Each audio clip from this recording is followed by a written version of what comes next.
Ang baglaho ng matamis na pag-iibigan ay isang komplikadong issue na maaaring magkaroon ng maraming dahilan, katulad ng mga sumusunod. Una o number one, komunikasyon.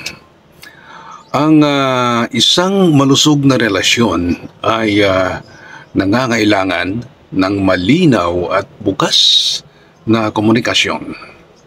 Kapag hindi natin maipahayag ng maayos ang ating mga saloobin, pangangailangan at mga inaasahan, maaring magdulot ito ng pagkabigo sa pangunawa o pag-unawa at koneksyon sa isa't isa.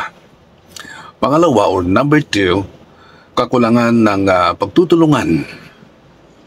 Ang pag-iibigan ay isang proseso ng pagtutulungan at pagbibigayan. Okay?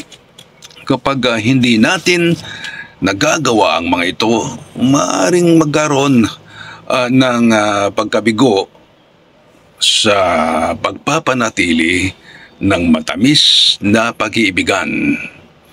Pangatlo o number three, pagbabago sa mga pangangailangan at interes. Sa paglipas ng panahon, maaaring magbago ang mga pangangailangan at interes ng bawat isa.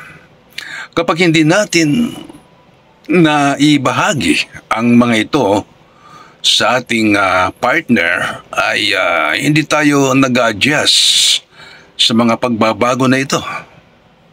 Maaring magkaroon ng pagkabigo sa pag-iibigan. Number four, pagkakaroon ng mga suliranin sa labas ng relasyon.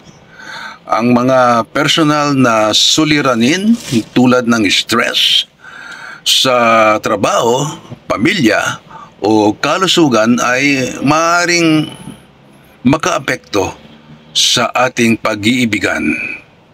Kapag hindi natin ito naayos ng maayos, maaaring magdudulot ito ng tensyon at pagkawala ng matamis na pag-iibigan. Okay, there goes my Monday vlog. See you on my next mini vlog. Cheers everyone and have a good day.